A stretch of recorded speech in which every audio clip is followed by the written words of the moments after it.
যারা যারা ভবিষ্যতে কলেজে পড়বে তোমরা জেনে রাখো, আর যারা যারা কলেজে পড়ছো তোমরা জানো যে কলেজে রাজনীতি হয়। তো এই যে কলেজের রাজনীতি, সেই রাজনীতি প্রতিষ্ঠা কে করেন? আর কলেজের এই যে রাজনৈতিক দল, যেটাকে বলা হয় টিএমসিপি, মানে তৃণমূল ছাত্র পরিষদ, এটি প্রতিষ্ঠা করেন 28 আগস্ট 1998 সালে আমাদের রাজ্যের মুখ্যমন্ত্রী মমতা বন্দ্যোপাধ্যায়। কেন করেন? শিক্ষা, ছাত্র অধিকার, রাজনৈতিক সচেতনতা গড়ে তোলার জন্য ছাত্রদের মধ্যে।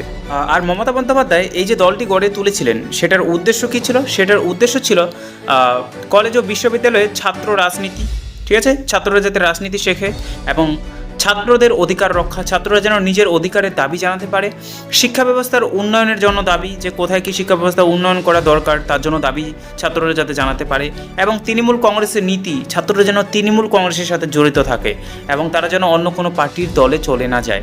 এটাই ছিল তাদের মূল লক্ষ্য এবং তার জন্যই তারা টিএমসিপি মানে তৃণমূল ছাত্র পরিষদ শুরু করেছেন। আপনি কি এটা সম্বন্ধে আগে জানতেন? অবশ্যই কমেন্টে বলুন।